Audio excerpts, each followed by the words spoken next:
Back to Dr. Fikile Vilakazi. Dr. Vilakazi, my thanks for your patience. I do appreciate that. So we now know that NEC meeting will be at 11 o'clock tomorrow morning. How do you assess the balance of power in the NEC?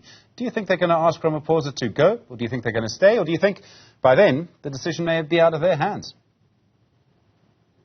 I'm struggling to get you, Stephen. I'm not hearing what you're saying, but I think you are talking about a meeting that is being planned for tomorrow morning by the chairperson of the Electoral Committee of the ANC. No, it's about the National Executive Committee. We understand that the National Executive Committee, the NEC of the ANC, is meeting tomorrow. How do you judge the balance of power there?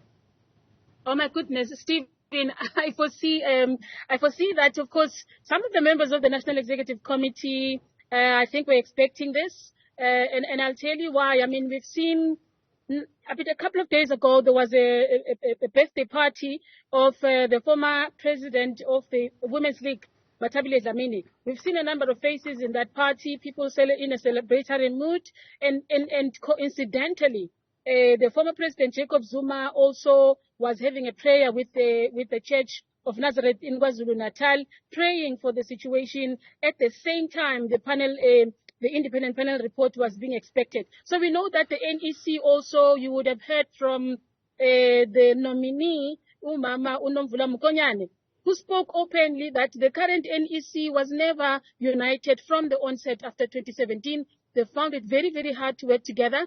That's signaling the fact that there are factions within the NEC that are not supportive of the president. So many of them, I don't think, would actually find this surprising. There are probably emulations as they are planning for the meeting tomorrow morning. And of course, what we are also going to foresee is a situation where the NEC is likely to demand that the president step aside, like they've done with the former president, Thabo Mbeki, just to ask him to nobly resign, but also you will see those who are supporting him being hugely disappointed, being faced also with the crisis towards the December conference that is happening in a couple of days. This is a candidate that is supported by branches of Limpopo and the Eastern Cape. If you count those numbers alone, Stephen, you are looking at ANC voters, about 820 or so of them, right, who are now left in disillusionment, who could be left in limbo. And then the NEC is faced with a responsibility to then engage the Electoral Committee of Kgalema Motlanthe to say, this is a crisis. What do we do? How do we deal with this, right? Do we bring in Titi Mabuza, or do we ask the president to resign? What do we say to branches of the African National Congress?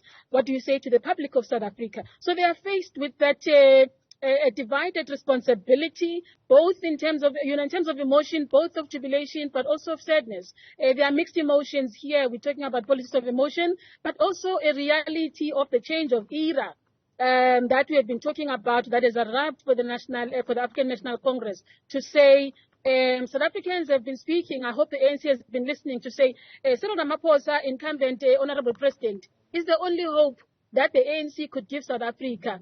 And it was not necessarily a good hope, as the independent panel may be suggesting to all of us. And it means then that there's nothing left. There's really nothing left for the African National Congress. And the NEC meeting tomorrow morning would need to deal with that dissipating space very, very fast for the African National Congress. And of course, there are many other issues, right? The issue of the value of the rand, the economy, the stagnation in the name and the body of the president incumbent.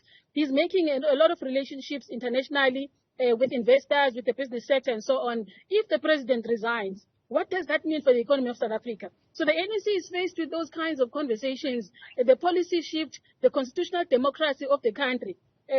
How is the NEC of the African National Congress going to hold things together for the December conference, but also to hold things together for the emotion and the psyche of the nation? Because South Africa will be highly disturbed. Already South Africans are highly disturbed by this outcome of the independent panel, psychological and otherwise. Stephen and viewers at home, we have been saying this, as South Africans, since CODESA, we are living in a state of post-traumatic stress disorder as a nation, as our psyche is already disturbed. This is just taking it down the drain.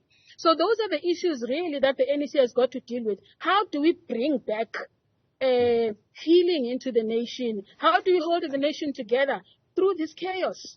So those are huge questions that they will have to deal with. Dr. Vilakazi, it's a long list of issues that you bring up, I think correctly, so much to look at.